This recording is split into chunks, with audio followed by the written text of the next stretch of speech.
सरकार में सामाजिक ताने बाने को छिन्न भिन्न करके जाति के नाम पर, क्षेत्र के नाम पर, भाषा के नाम पर और तमाम वाद के आधार पर सामाजिक ताने बाने को छिन्न भिन्न करने का काम किया जाता था। और आज का ये नया मुरादाबाद और नए उत्तर प्रदेश में आप देख सकते हैं कैसे योजनाओं का लाभ बिना भेदभाव के हर तबके को प्राप्त होता है। उसका चेहरा देख करके नहीं, योजनाओं की पात्रता को ध्यान में रख करके योजनाओं का लाभ हर गांव को, हर गरीब को, हर किसान को, हर युवा को, हर वंचित को बिना भेदभाव के प्राप्त हो सके, इस दृष्टि से सरकार कार्य कर रही है। एक तरफ गरीब कल्याणकारी योजनाओं का लाभ सबका साथ, सबके विकास के भाव के साथ ये डबल इंजन की सरकार दे रही है, दूसरी तरफ एक नया विजन, युवा को रोजगार मिलना है। अकेले मुरादाबाद में पीएसी में, पीटीएस में और यहां की आरटीसी में 5300 युवा उत्तर प्रदेश पुलिस की ट्रेनिंग भी प्राप्त कर रहे हैं। अब आप देख सकते हैं, एक साथ अभी हाल ही में हम लोगों ने 60,244 पुलिस आरक्षियों की भर्ती की, 60,244, और पिछले 8 वर्ष में 2,16,000 पुलिस की भर्ती हम लोगों ने प्रदेश के अंदर की। एक भी पुलिस की भर्ती में कोई व्यक्ति उंगली नहीं उठा सकता, न जाति के नाम पर, न क्षेत्र के नाम पर, न भाषा के नाम पर। अगर वह योग्य है तो उसकी योग्यता के अनुरूप उत्तर प्रदेश पुलिस बल में उन्हें स्थान मिला। बेटियों को उसमें स्पेशल व्यवस्था दी गई, 20% सीटें बेटियों के लिए आरक्षित की गई। अकेले 60,244 में से 12,045 केवल बेटियां भर्ती हुई है इस पुलिस की भर्ती में, और आज वे सभी ट्रेनिंग ले रही हैं। मुरादाबाद में यहां की पीटीसी में, यहां की आरटीसी में, यहां की पीएससी की जो विभिन्न बटालियन यहां पे हैं, उन बहानियों में उनकी ट्रेनिंग चल रही है। और इसीलिए उस ट्रेनिंग को ध्यान में रखते हुए मैं अपने जनप्रतिनिधियों से कहूंगा, वह नौजवान प्रदेश को बेहतरीन सुरक्षा का माहौल देने के इस मॉडल को आगे बढ़ाने के लिए अपने आप को उत्तर प्रदेश पुलिस बल का हिस्सा बनाया है। हम उनके परिवार के लोगों को सम्मानित करें कि आपका पुत्र, आपके परिवार का कोई नौजवान उत्तर प्रदेश पुलिस बल का हिस्सा बना है और निष्पक्ष और पारदर्शी भर्ती की प्रक्रिया का हिस्सा बना है। हम सब आपको सम्मानित करते हैं। एक अभियान चलना चाहिए। याद करिए, क्या 2017 के पहले इतनी निष्पक्ष और पारदर्शी तरीके से पुलिस की भर्ती संभव थी? कतई नहीं। पुलिस की भर्ती निकलती थी, किसी विभाग की भर्ती निकलती थी, कौरव दल वसूली के लिए चाचा भी, भतीजा भी, भाई भी और काका, नाना, भांजे, मामा, ये सभी लोग निकल पड़ते थे वसूली में, और किसी नौजवान को ईमानदारी के साथ कोई अवसर नहीं मिलता था। भर्ती हो या ट्रांसफर पोस्टिंग, इन सब में भेदभाव भी था और यह व्यवसाय भी था। 17 के बाद जीरो टॉलरेंस की सरकार की नीति का परिणाम है।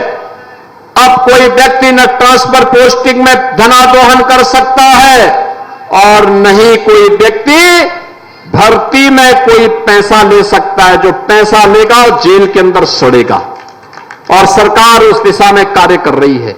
योजनाओं में कोई भेदभाव नहीं, पूरी ईमानदारी के साथ योजनाओं का लाभ समाज के हर तबके को देने का कार्य किया जा रहा है। और विकास का ये मॉडल 17 में जो हम लोग आए थे, मुरादाबाद में उस पार और इस पार में भारी अंतर था, कठिन था, रेलवे क्रॉसिंग था, जाम लगा रहता था। मुरादाबाद सिटी के अंदर कोई 4 लेन की कनेक्टिविटी की कल्पना भी नहीं करता था। आज ये साकार हुआ है।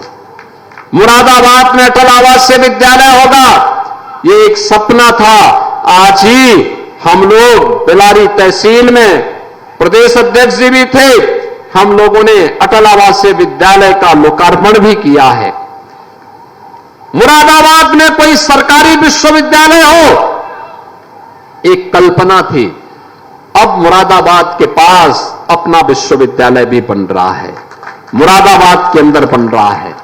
बहनों और भाइयों, जब कोई सरकार जनता के प्रति समर्पित भाव के साथ कार्य करती है तो सरकार के द्वारा उसी विजन के साथ कार्य भी किया जाता है। अटल आवासीय विद्यालय में ये मंच पर बैठे हुए किसी भी नेता के परिवार का कोई सदस्य नहीं पढ़ेगा।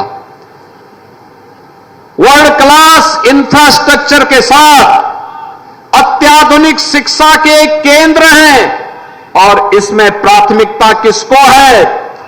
गरीब श्रमिकों के बच्चों के लिए।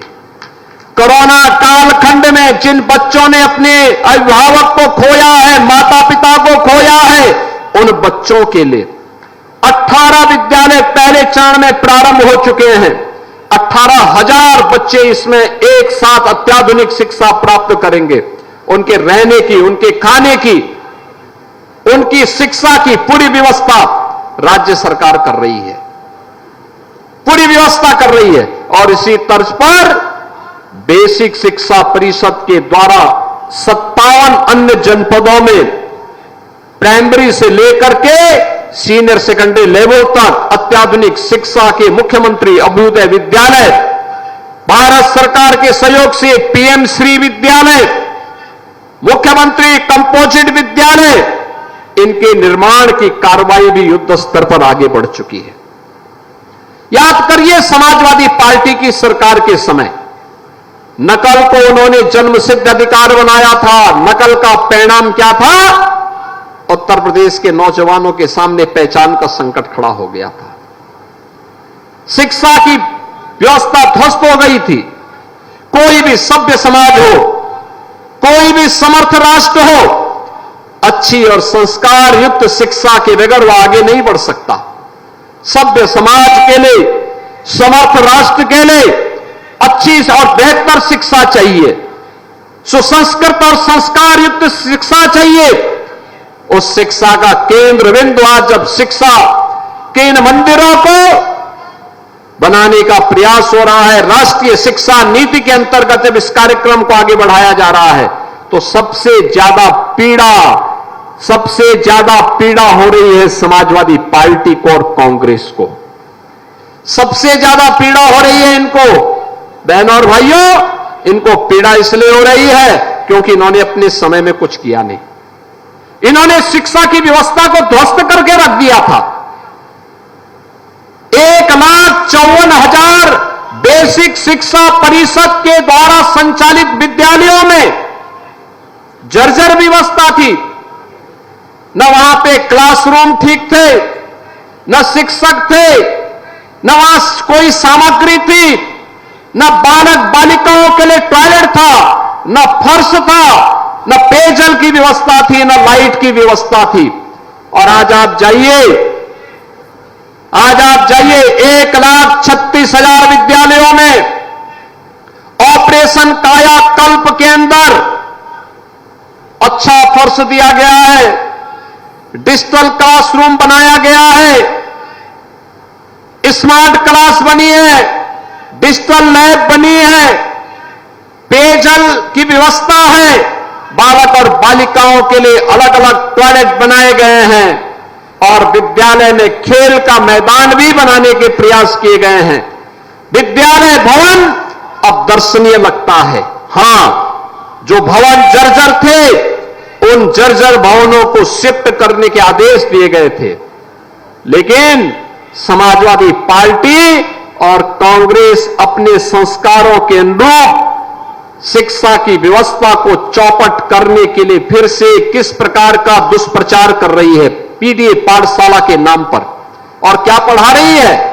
आपने देखा होगा, जब इन्होंने नकल को अपना जन्मसिद्ध अधिकार माना था और छात्रों के भविष्य के साथ खिलवाड़ करना प्रारंभ किया था, तब इन्होंने जब सरदेव कल्याण सिंह जी की सरकार ने 1991 और 1997 में व्यवस्था की थी कि ग से गणेश पढ़ाया जाएगा, गणपति विघ्नहर्ता है, शिक्षा के क्षेत्र की विघ्न और बाधा को दूर किया जा सके, तो उस समय जब कुछ दिन के बाद समाजवादी पार्टी की दुर्भाग्य से सरकार आई तो उन्होंने कहा ग से गणपति नहीं, ग से तो गधा पढ़ाया जाएगा।